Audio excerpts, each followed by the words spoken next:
Today we're going to be loading quilts in Standard and Clearview on your studio and gallery frame using the 1, 2, 3 method. Welcome to Handi Quilter Watch and Learn. I'm Kristina Whitney and I'm Kim Sandberg. And we're going to show you some different ways to load your quilt top today. So right now we are on a Studio 3 frame. Correct. And we are going to show you how to first of all load in Standard View. Yep. Okay. And this is Standard View for studio and gallery frames, all of the different numbers, 1, 2, 3, original, everything. Correct. So first thing we do is we need to grab our backing, have your backing prepared, pressed out, ready to go, and you want to mark the center. So Kristina, do you want to grab me the scissors over there? And I'm going to show you guys the way that I like to mark where the center of my backs are. Because I know I'm going to be trimming that backing away, I will just go right here and just make a little snip right in the center part of that quilt backing. I don't do this on the quilt top, but just on the quilt backing. One other thing to pay attention to is if you have any seams on your quilt back. So let's talk about this really quick, Kristina. Let's flip this over this way. We want to make sure that if you have seams on your quilt back, other way. Let's flip it over the other way. All right, we want to show you that if you have seams on your quilt backing, the best way to do it is so that they are parallel with the poles. You may occasionally end up with a seam that is vertical to the poles, and you just want to make sure that that is shorter or not necessarily running the entire length of the quilt. Sometimes you have to do that, but usually if you can avoid that, we recommend that you do. Okay, so step number 1 is to attach the backing to the first pole, the pole that is closest to us, right? Okay. Okay, so I already have the center marked on my leader. I've just taken a Sharpie marker and just made a little mark there. There's a lot of different ways to mark that. And then what we're going to do is line up the edge of the quilt back even with the edge of the batting. You just want to be consistent all the way across. And then we're going to take our pin and just take a nice big bite that goes all the way through both layers. And then what we want to do is pin from the center out this way and the center out this way across the quilt backing so that we have even tension all the way across. And we want to make sure that each of our pins, the end of the pins, that they don't overlap too much. We want them to be about a fingertips width apart. So here's the end of the pin, here's the beginning of the pin, about a fingertips width apart. That way we won't have any gathering or adding extra fullness into that edge, so it'll be nice and flat. Can I ask you a quick question before we go on further? Let's just clarify for our viewers which way the fabric is going. Okay, so we have the wrong side up. Okay, so the wrong side of the backing, so is up. Those seams are up. Yep. Okay. Exactly. Okay, and Kristina and I are going to go ahead and pin this, both going in our own directions. And it doesn't matter which direction the pins point as you're loading. The important thing is making sure that you are pinning the same amount of distance, roughly, from the top edge of that leader down to where the pin is. And another thing to point out is it doesn't matter whether you put the pins on the leader side or on the fabric side. You can do it on either side. It doesn't matter. Okay, so we'll go ahead and pin across to the ends here. And generally you have one person doing this because we pin differently, but you know, when we do it on film, sometimes we cheat. Yeah, teamwork makes the dream work, right? Okay, so we're just going to pin across here.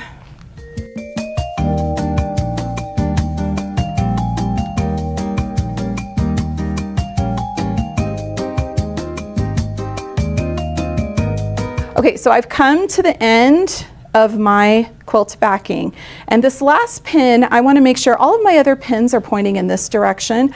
I want to put this one so that the purl end is going to be pointing out. So that if I rub my hand along the edge here, I'm not going to catch the sharp point of the pin. So I'm going to put that in there and I'm going to weave it through so that it actually catches the fabric in more than one place. It's wove through that fabric so that there's a little more tension on this pin on the end so that it doesn't pop out as I put tension on my quilt backing. And I want to make sure that on both ends of the quilt that this purl end is out. Okay, once we've gotten that done, the next step, this is really important, and Kristina, we were just talking about this. So your advice when loading in standard view, which by the way right now we're doing standard view, is to make sure that the fabric always does what? Under. It goes under. Under's the key word. So we need the quilt back to go under the next pole. And then we're actually just going to throw this across the back here so that we've got a little tension on it. And then we want to drop the ratchet stop on the end. This is important to make sure that we're turning the quilt the quilt backing in the correct direction as we start rolling it. Now we're just going to go ahead and roll this, and it's really important, once again, we want to make sure that we're always smoothing from the center out as we're rolling it up. Yep, be very careful at the beginning though that you don't stab yourself with those pins. That's correct. It's a good idea to roll it a couple times before you start running your fingers across it. Just keep those ends nice and lined up. And I like to load it to about that point right there, and we can just let that extra fabric hang down there and it's ready to go. Okay, so that's step number one. Step number two is to grab our quilt top, which Kristina is going to grab here. And once again, we want to mark the center, but I am not going to snip my quilt top. Why not? Luckily, this quilt top actually has a seam right in the center. But if you don't have a seam in the center, to make it easy, or just so that you remember exactly where it is, I just like to take a pin and just pop it in there so that I have my center marked both on the bottom of the quilt and then also on the top of the quilt, so I can line it up correctly as we are pinning it to the next pole. Okay, just like we just showed you with the backing, we're going to take the quilt top right side up and we're going to toss it over the back of that take-up pole, just so we'll have a little bit of tension on it. And we just pulled out the leader from pole number 2, which is the pole, the second one away from you. It's the one that we're going to load the quilt top on. And once again, I'm going to find that center mark, and I'm going to line up that center seam or marking with the pin. And I'll do exactly the same thing I did before. We'll do nice big bites. And at this point, I'll go ahead and pull these out, that center marking out because I've already got it there. And we'll go ahead and run the pins all the way across the center. Once again, when I get to the end, flipping that last pin so that it is going in the correct direction.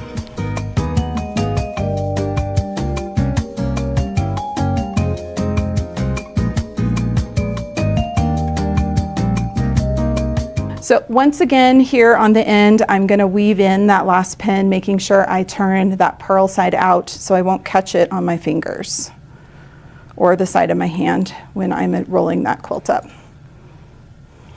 Okay, the next step is to go ahead and roll this up on this pole. Now, when you start rolling, this is the one that always feels a little weird, right, Kristina? Yeah. So let's drop the ratchet stop, and then the quilt top is actually going to drop down. And then we are going to roll it up because once again, the quilt top goes under this pole, not over the top. So I'm going to straighten out my leader there. It is important to keep those leaders nice and straight. And then once again, as I'm advancing this and rolling it, I'm going to very carefully smooth from the center out. And this is a good time to use any of your piecing that's horizontal. Like for instance, you've got a piecing right here. You can make sure, or this one down here, make sure that it's staying straight. Yep. Because you can manipulate the fabric, and it's best to manipulate it now rather than quilting the whole thing and finding out it's not straight. So if you load it straight, it's more likely to end up straight at the end. We'll go ahead and keep rolling that across. Like Kristina mentioned, when I come to a seam, I'll make sure that that seam is nice and straight across the pole as much as I can. And I'm going to roll this one up most of the way, a little bit more than I did that backing. Okay, step number 3 is, once again, this involves some under, doesn't it? So first of all, my quilt backing, what we're going to do is take our quilt backing and attach it to the take-up leader. Okay. Now, we've got to make sure that this quilt back is under the quilt top pole, and we need to make sure that this take-up leader is under the idle pole. We do not want it coming like this straight through. Your quilt's going to be at a weird angle and you won't be able to stitch. Yep. So it's got to go under the take-up pole. I'm going to find that center, and once again I've got that quilt top, or sorry, the leader marked, and I'm going to find that little notch I snipped, and once again exactly the same pinning method. I'm just going to pin from the center out. So I'm just going to reiterate. Pole number 1, this pole was our backing fabric. Pole number 2 was the quilt top. Pole number 3 is the other end of the backing. Exactly. Okay. That's why we call it the 1, 2, 3 method. You start with the pole closest to you, work towards the pole that is farthest from you. Okay. And this is great when you have the super leader. Yeah. It is. The super leader is really nice here because you don't have to bend over as far to grab and put those two edges together. Once again, it doesn't matter which side of you put the pin on. If you want to put the pins, you can put them on the leader side or you can put them on the backing side. Doesn't matter. Nope, just make sure they're horizontal. Yep.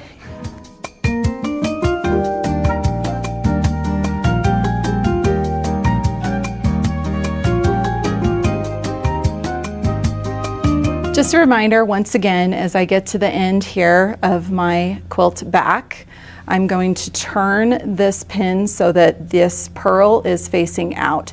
Now remember, like at the other end, because we were pinning all of these ones in this direction, because Kristina and I are both right-handed, so it's easier for us to do that. She doesn't actually need to turn her pin because she's already got that purl end out. But make sure you take those few extra bites with that pin so that it is nice and secure.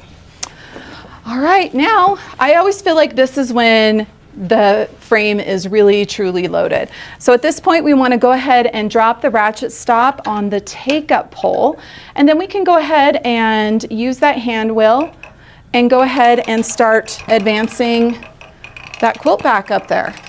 And once again, you want to make sure that your leader stays nice and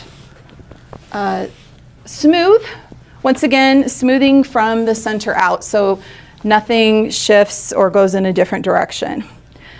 Once you've got your backing so that you've got some distance here, and remember, if you're shorter and it's easier for you, you don't have to go this far out. You can actually have that end a little closer to you. It doesn't matter exactly where that backing ends up there. You can always undo that ratchet stop and you can pull it a little bit closer to you so it'll be easier for you to reach the top of the quilt to put that plumb line in. Okay, next we're going to tighten up the quilt back, and I'm not going to do it really tight. I still want a little bit of dip in it because the next step is putting the batting in. Now, the best part about the studio and gallery frames is they have the pole cradles, and this is where pole cradles come in super handy. So we're just going to pop the pole that has the quilt top up into the pole cradles. Right, we're just going to lift the pole up and pop it right there into the pole cradles. All right, once you've got the pole up here in the pole cradles, we're just going to slip that batting right in, and we want to make sure that we pull it all the way up to the edge of that fabric, but we want to make sure that it does not extend over the pins here. We don't want to risk accidentally stitching over that. Once we've got that smoothed out, I can just gently take the quilt top and I'm going to line it up about 1 inch down from the edge of that batting all the way across, and then we'll just gently set that pole back down in the notch where it belongs. And at this point, we want to go ahead and do a plumb line and base down our sides. And then you can tighten up both of the poles just a little bit more. Last step, don't forget to do this, is to put on your side clamps. You want to attach the side clamp to the backing. If your batting goes over it too, you can put over the batting, but you don't want it to put too much tension. You don't want to pull, you just want it to support your quilt backing. Then you're ready to start quilting in standard view. Well, that was fantastic, Kim. So we did standard. Yep. We also have the option of clear view. Exactly. So next we're going to show you how to adjust the different frames into Clearview, and then we'll show you how to load in Clearview. So let's go ahead and change from standard to clear. Now you'll notice in standard both of the leaders are cascading down towards the center. So they're coming in towards the center. So we're going to have to change one of the leaders, but we're also going to need to change our side arms. Exactly. So let's go ahead and head down to the side arm and we'll make that adjustment. This is the Studio 3 side arm piece. Now to change this into Clearview, what we need to do is unscrew this knob right here. So I'm just gonna go ahead and unscrew it and pull it all the way out. And you can do one side and then do the other side. And then what it does is it just drops down until you can see it line up with the hole that is right there. And then you're just going to pop that in there. It's a little easier if you keep your hand underneath this to put a little, so that there's not as much tension on this. And then you just screw it back in so it's nice and secure. It's as simple as that. When you get done with the first end, take a second and go down and change the other end, and then you're ready to switch your leaders. We did standard. We're now in Clearview, Correct. but we need to adjust the leaders. Correct. In Clearview, all three leaders are going to go the same direction. So they're all going to waterfall away from us over their pole.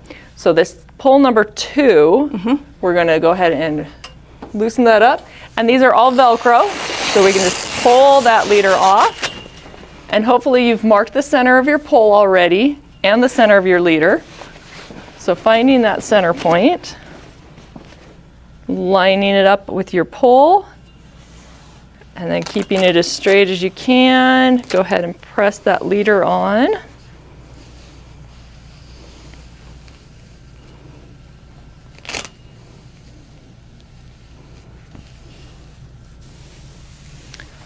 Excellent. Okay, so all of our leaders are going in the right direction now. Yep. Okay, so we are going to, I'm just going to roll this up a little bit just so we can get to the edge of it. We're ready to load in Clearview. So again, we're going to do 1, 2, 3. Yep. This time we're going to start with the pole again that's closest to us as our number 1 pole. But here's where it gets flipped. Yeah. This pole is now going to be for our quilt top. Right. So I'm going to grab our quilt top, finding the center. We've already got it marked on this one. I like to throw it over the back pole.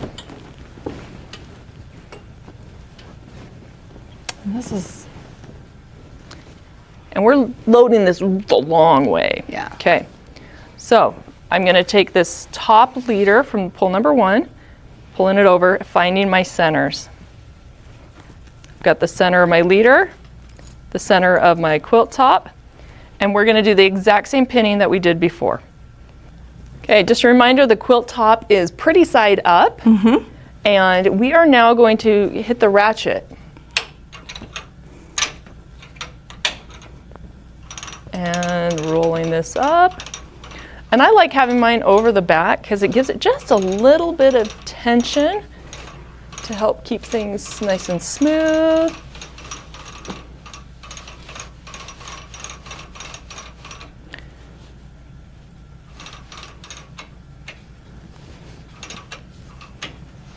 Okay, so pole number 1, awesome. Now let's move on to pole number 2. This is going to be for our backing. And I'm going to take that backing, finding my centers, and I'm going to throw it over the back. I like to start with it kind of smooth. It makes it a little easier for me to pin. And then again, backing, pretty side is down. I'm going to find the center of my backing, the center of my leader, line those up. And I'm going to put one little pin in there, and then I'm going to adjust my backing just real quick here so it's nice and smooth. Okay, now we're ready to pin.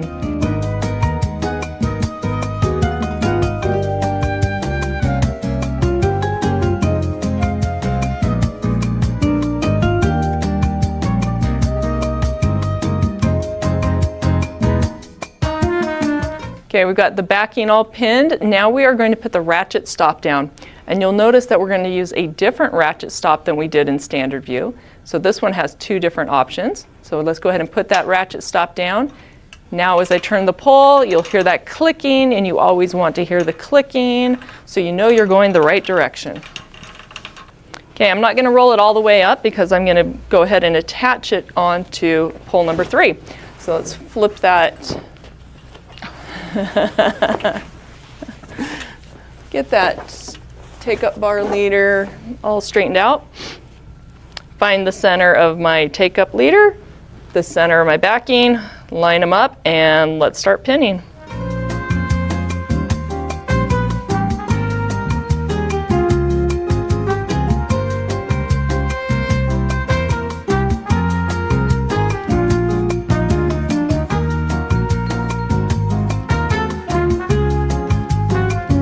Ratchets down, we've tightened it up a little bit. We're going to go ahead and tighten it just a little bit more. And you can tighten the back as well if you prefer. Okay, so it's not super tight, not super loose. Now we're going to take our batting and lay it out. Again, making sure that you do not cover up your pins. Get it nice and smooth. And then I'm going to take this excess batting and kind of shove it down in between the poles.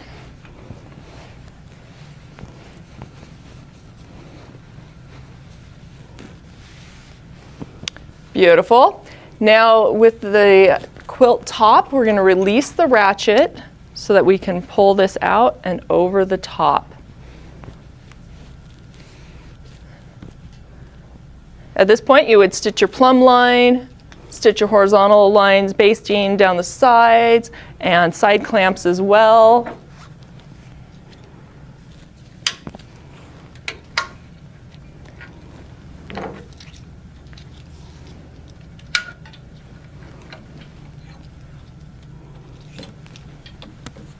And you're ready to quilt in Clearview.